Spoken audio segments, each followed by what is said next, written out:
कोई सुन न ले, यह बात हम सबके कानों में पड़ी होगी और कभी कभी हमारे मुंह से भी निकली होगी। लेकिन सोचने की बात यह है कि यह वाक्य कब कब हमारे मुंह से निकलता है और कब कब हमारे कानों में पड़ता है, क्योंकि ऐसे कम ही गुप्त राज होते हैं जो हम दूसरों के कानों में पड़ने नहीं देना चाहते। अक्सर परिवार में अशांति का कारण हम स्वयं ही होते हैं। हम इस बात को देख पाएं भले या न देख पाएं, पर यह असल सत्य है, क्योंकि जाने अनजाने या मूर्खतावश खुद ही हम अपनी बातों को दूसरों को बता देते हैं जो कि हमें कभी नहीं बतानी चाहिए, और वही बातें हम किसी भी दूसरे के सामने बता देते हैं। फिर वह हमारे दुख का कारण बन जाता है और यही हमारे झगड़े का कारण बनता है, और फिर बाद में हमें इस बात का पछतावा होता है कि मुझे यह बात किसी को नहीं बतानी चाहिए थी, यह मेरी गलती थी, मैंने जाने अनजाने यह बात सभी को बता दी, इसलिए आज मुझे भुगतना पड़ रहा है। इसलिए आज मैं आपको एक ऐसी कहानी सुनाने जा रहा हूँ। उसे सुनने के बाद आपको 7 ऐसी बातें पता चलेगी जो आपको कभी किसी को नहीं बतानी। यह जो 7 बातें हैं जो आपको किसी को नहीं बतानी और क्यों नहीं बतानी, इसके पीछे का तर्क भी मैं आप सबको दूंगा। और इन 7 बातों के अलावा अगर आपको लगता है कि कोई ऐसी बात है जो मुझसे छूट गई या मैं नहीं बता पाया, तो उसे कमेंट सेक्शन में आप ज़रूर बताना। इससे काफ़ी लोगों का फ़ायदा होगा। इससे पहले कि आप इस बौद्ध कहानी में खो जाएं, चैनल को सब्सक्राइब ज़रूर कर लें। तो चलिए कहानी शुरू करते हैं। एक समय की बात है, एक नगर में एक राम नाम का युवक रहता था। वह बहुत गरीब था, कुछ पैसा नहीं था उसके पास। 2 वक्त की दाल रोटी भी बड़ी मुश्किल से उसे नसीब हो पाती थी। वह किसी काम की तलाश में दिन रात खोज करता, पर उसे कोई काम न मिल रहा था। एक दिन उसने अपनी पत्नी के सामने अपनी सारी समस्या बता दी। उसने अपनी पत्नी को कहा कि मैं जिस जगह पर काम मांगने के लिए जाता हूँ तो मुझे हर कोई यह कहकर काम नहीं देता कि हमारे यहाँ काम करने वाले की ज़रूरत ही नहीं है। मैं काम की तलाश कर करके थक गया हूँ। मुझे समझ नहीं आता कि मैं तुम लोगों का पेट कैसे पालूंगा, अपने बच्चे को कैसे पालूंगा। यह चिंता मुझे दिन रात खाए जा रही है। यह सुनकर उसकी पत्नी ने कुछ सोचकर कहा कि तुम एक आदमी के पास एक ही बार काम मांगने के लिए जाते हो। जब वह इंसान तुम्हें काम नहीं देता तो तुम दोबारा उसके पास जाते तक नहीं हो। अगर तुम्हें उनसे काम लेना है तो तुम्हें उनसे खुद के लिए हमदर्दी हासिल करनी होगी, अपनी गरीबी उन्हें दिखानी होगी, ताकि वह लोग तुम्हारी मजबूरी समझकर तुम्हें काम पर रख ले। इसलिए शर्म मत करो, उन्हें अपनी मजबूरी बताओ, अपनी गरीबी बताओ, और इसी उपाय से तुम काम प्राप्त कर सकते हो। तब यह बात राम के मस्तिष्क में बैठ गई और वह अगले दिन काम मांगने के लिए उसी सेठ के पास फिर जा पहुंचा जहां पर उसने पिछले दिन काम मांगा था। लेकिन इस बार उसने उस सेठ से हाथ जोड़कर प्रार्थना की और उससे विनती की कि वह बहुत गरीब है, उसे काम की बहुत आवश्यकता है, जो कुछ भी उसे देंगे उसमें वह संतुष्ट हो जाएगा, पर कृपया करके मुझे अपने यहाँ काम पर रख ले। उसकी यह हालत देखकर उस सेठ ने उसे अपने यहाँ पर काम पर रख लिया। वह रोज काम पर जाने लगा। अंदर ही अंदर वह खुश तो था कि उसे काम मिल गया, लेकिन उसे वेतन दूसरे लोगों से कम ही मिलता था। वही काम तो दूसरे लोग भी कर रहे थे और उन्हें उस पर ज़्यादा वेतन भी मिल रहा था, इसे कम वेतन मिला था। जब इस बारे में उसने अपने सेठ से कहा तो सेठ ने कहा कि देखो भाई, तुम्हें काम की बहुत ज़रूरत थी तो मैंने तुम्हें काम पर रख लिया। इसके बदले तुम्हें मेरा धन्यवाद करना चाहिए और तुम इसके बदले मुझसे शिकायत कर रहे हो, यह कैसी भलमशाहत है। यह सुनकर राम वहीं पर चुप हो गया। बात कहीं न कहीं सत्य भी थी। सेठ ने तो उसे उसकी मजबूरी के हिसाब से काम दिया था, इसलिए वह अपने अनुसार ही वेतन उसे देगा। लेकिन धीरे धीरे उसने यह बात अपने सगे संबंधियों और अपने दोस्तों के भी बताना शुरू कर दिया कि उसका सेठ कैसा आदमी है, उसे वह कितना वेतन देता है। और धीरे धीरे समय बीतता रहा। राम पूरी लगन के साथ अपना कार्य करता रहा, लेकिन अब परिस्थितियां बदलने लगी थी। सेठ अब राम से दूसरे लोगों से ज्यादा काम लेता था और उसे कम वेतन भी देता था। यह बात राम के मन को बहुत खलती थी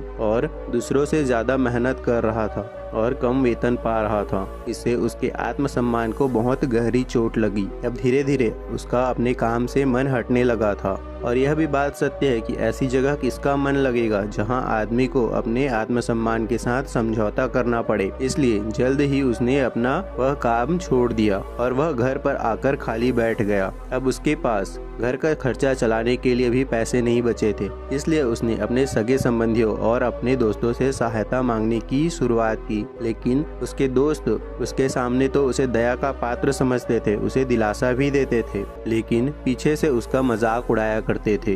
वह कहते थे कि यह कितना बेवकूफ है, सेठ ने इसे काम दिया और इसे पैसे भी दिए, लेकिन यह फिर भी उसकी बुराई करता था। अगर हम इसको पैसा दे दे तो यह कल हमारा भी पैसा वापस कर पाएगा कि नहीं, इसकी ऐसी हालत ही नहीं है। अब तो इसके पास काम भी कुछ नहीं है, यह पैसा वापस लाकर कैसे देगा। और इसी कारण से राम की हालत दिन ब दिन खराब होती जा रही थी। अब वह दिन रात तनाव में रहने लगा था। वही दोस्त, वही सगे संबंधी जो उसके अपने होने का उससे दिखावा करते थे, वह उसे अब दया का पात्र समझ रहे थे। उन्हें उसके ऊपर तरस आ रहा था। सब लोग आकर उसे ज्ञान तो बहुत देते थे, लेकिन कोई उसकी सहायता नहीं करता था। अक्सर ऐसा ही होता है, ज्ञान देने वाले तो बहुत मिल जाते हैं, लेकिन मदद करने वाला, उंगली पकड़कर चलाने वाला आपको कोई नहीं मिलता।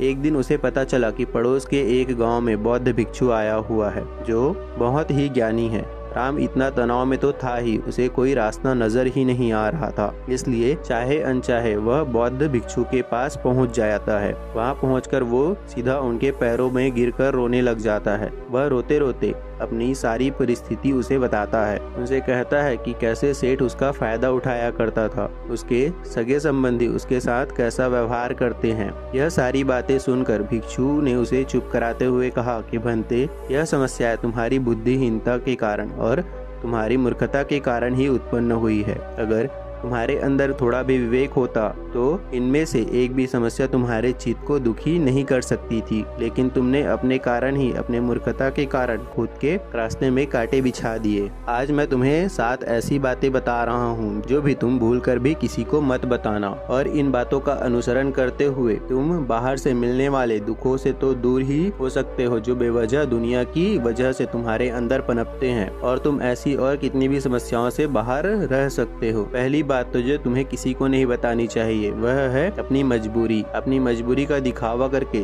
दूसरों का दया पात्र बनकर उनकी सहायता लेने की गलती तुम कभी मत करना। हो सकता है कि आज वह तुम्हारी मजबूरी देखकर तुम्हारी सहायता करे, लेकिन कल वह तुम्हारा फायदा उठाने से भी नहीं रुकेगा, और अगर फायदा भी नहीं उठाया तो दूसरों के सामने तुम्हारा मजाक बनाने में वह आदमी कभी नहीं रुकेगा। इसलिए कभी भी अपनी मजबूरी का दिखावा मत करो। अगर घर में 2 रोटी है, सूखी रोटी है, तो वह खाकर भी सो जाओ, लेकिन दूसरों को इसके बारे में भनक तक नहीं लगनी चाहिए। जरा आप खुद ही सोचो, मजबूरी बताने से क्या प्रयोजन होता है? या तो वह दूसरों से सहानुभूति हासिल करना चाहता है या उनसे कोई आर्थिक मदद लेना चाहता है, लेकिन अगर दोनों ही परिस्थितियां आप देखें तो दूसरा आदमी आपका फायदा उठाने से नहीं चूकेगा, और अगर वह फायदा भी नहीं उठाएगा तो अपनी नजर में तो वह आपको मूर्ख ही समझेगा, बेवकूफ ही समझेगा, और दूसरों के सामने आपका मजाक तो जरूर बनाएगा ही। इसलिए अपनी मजबूरी के बारे में कभी भी किसी को मत बताना। दूसरी बात जो किसी को नहीं बतानी चाहिए वह है अपने अतीत की गलतियां और अपने भविष्य की रणनीतियां। जरा सोचो कि अगर हम अपने अतीत की गलतियां किसी दूसरे को बताते हैं तो उसका उस पर क्या प्रभाव होगा। वह गलतियां तो ठीक नहीं थी और न ही उसे ठीक की जा सकती है, पर जाहिर है उसे बताने से क्या प्रयोजन रह जाता है। आप अपने अंधेरे पक्ष को खुद दुनिया के सामने रख रहे होते हैं, आप अपनी गलतियां दूसरों को बता रहे होते हैं। इससे उस आदमी की नजर में आपका चरित्र घटित हो जाता है और वह भविष्य में हमेशा आपको उसी नजरिए से देखता है। इसलिए किसी भी आदमी की नजर में अपना चरित्र गठित मत होने दो, और जरा सोचो कि आप व्यर्थ में ही अपने भविष्य की रणनीतियां दूसरों के सामने बता रहे हैं। जो लोग आपके काम का हिस्सा ही नहीं है, उनके सामने अपनी भविष्य की रणनीतियां और अपनी डींगे हाँकने का क्या फायदा। वे लोग आपकी सहायता तो करेंगे ही नहीं, लेकिन आपकी भविष्य की रणनीतियों में बाधा जरूर बन सकते हैं। आप खुद अपने विवेक का इस्तेमाल करिए और सोचिए कि आपके साथ भी ऐसा हुआ ही होगा कि अपनी भविष्य की रणनीति किसी को बताया हो और वह कामयाब ही नहीं हुई हो। ऐसा जरूर जरूर ही आपके साथ हुआ हो, जरा गौर से सोचिए। तीसरी बात जो आपको किसी को नहीं बतानी चाहिए वह है अपनी घर की परेशानी, अपनी घर की बातें। जो भी हमारे घर के अंदर आपस में बातचीत होती है, हमारे माँ बाप के साथ, हमारी पत्नी के साथ, हमारे बच्चों के साथ, वह बातें परिवार तक ही सीमित रहनी चाहिए। अगर आप इन बातों को दूसरों के सामने ढिंढोरा पीटते हो तो दूसरों को आपके घर के अंदर में घुसने का एक मौका मिल जाता है और वह इसका फायदा उठाने से कभी नहीं चूकेगा। वह आपके परिवार के सदस्यों को आपसे दूर लेकर जाने की कोशिश करेगा। अक्सर ऐसा होता है, हम समाज में देखते हैं कि हम अपने घर के झगड़ों को कम करने के लिए उन झगड़ों को अपने पड़ोसियों और दूसरे सगे संबंधियों को बता देते हैं कि उनसे हमें कोई सहायता मिले, लेकिन इससे आपको सहायता कभी नहीं मिली होगी, बल्कि आपके घर के लड़ाई झगड़े और ज्यादा बढ़ गए होंगे। और वह जाहिर सी बात है, वह बढ़ेंगे ही। अगर आप अपने माँ बाप की बात दूसरों को बताएंगे तो आपके माँ बाप को बुरा लगेगा कि हमारा बेटा हमसे बताए बगैर दूसरों को यह बातें बता रहा है। इसलिए अपने घर की बातों को, अपने घर की लड़ाई झगड़ों को किसी के सामने नहीं बताना चाहिए। अगली बात जो मैं आपको बताने जा रहा हूँ, जो कि किसी को नहीं बतानी चाहिए, यह बात आपको सुनने में तो बहुत अजीब लग सकती है, लेकिन उसका सत्य, उसका तर्क भी मैं आपको दूंगा। मैं कहता हूँ कि अपनी आमदनी आपको किसी को नहीं बतानी चाहिए। अपनी आमदनी किसी को न बताने के पीछे का प्रयोजन क्या हो सकता है? जरा सोचिए कि अगर आप अपनी आमदनी अपने दोस्तों को बता देते हैं तो अब जब आपके दोस्तों को जरूरत पड़ेगी तो वह सिर्फ आपको ही याद करेंगे, क्योंकि उनको पता है कि अगर आपकी आमदनी ज्यादा अच्छी है तो आप ही उनकी मदद कर सकते हैं और इसलिए ज्यादा लोग आपसे सहायता मांगेंगे। और जब आप उनकी सहायता नहीं करेंगे तो वह सोचेंगे कि इस आदमी के पास पैसे हैं पर यह मेरी सहायता नहीं करना चाहता। इसलिए आप अपनी आमदनी अपने दोस्तों को ना बताएं, यह आपके बीच एक झगड़े का कारण बन सकती है। अगर आपकी आमदनी कम होगी तो लोग आपका मजाक उड़ाएंगे और अगर ज्यादा होगी तो सहायता मांगेंगे। तो अपनी आमदनी बताने का कोई प्रयोजन नहीं होता। अगली बात जो मैं आपको बताने वाला हूँ उसे आप गांठ बांध ले और किसी को भी यह बात मत बताएं। वह बात है अपनी कमजोरियाँ और अपने ताकत। अक्सर इंसान को पता नहीं होता कि उसकी कमजोरी या उसकी ताकत क्या है, लेकिन अगर आपको अपनी कमजोरी और अपनी ताकत का पता है तो पहली बात तो यह है कि आप बहुत ही बुद्धिमान आदमी हैं और दूसरी बात कि आपको यह बातें किसी को साझा नहीं करनी चाहिए, क्योंकि अगर आपकी कमजोरियां दूसरे को पता चल गई तो लोग आपकी कमजोरियों का फायदा उठाएंगे और अगर आपकी ताकत का पता चल गया तो वही ताकत आपकी कमजोरी बन जाएगी, क्योंकि वह ताकत दूसरे आदमी को पता है और वह इस ताकत की काट भी ढूंढ ही लेगा। अपनी कमजोरियां और अपनी ताकत अपनी पत्नी और अपने पति को भी कभी नहीं बतानी चाहिए, क्योंकि इसके बाद आपके घर में हमेशा उससे नीचे झुककर रहना पड़ेगा। अगली बात जो कि आपको किसी को नहीं बतानी चाहिए वह है अपने मित्र और उसके शत्रु के बारे में। अगर आप अपने मित्रों के बारे में किसी दूसरे को बताएंगे तो वह आपके मित्रों के साथ आपकी घनिष्ठता बनाकर आपको धोखा दिलवा सकते हैं और आपके गहरे मित्रों को आपसे दूर करने का प्रयास कर सकते हैं। अक्सर आम आदमी ऐसा नहीं करता, लेकिन आपके दुश्मन ऐसा करने की कोशिश जरूर कर सकते हैं। और दूसरी तरफ आपके शत्रु का भी किसी को पता नहीं लगना चाहिए, क्योंकि आज जो आपका मित्र है अगर वह कल आपका दुश्मन हो गया तो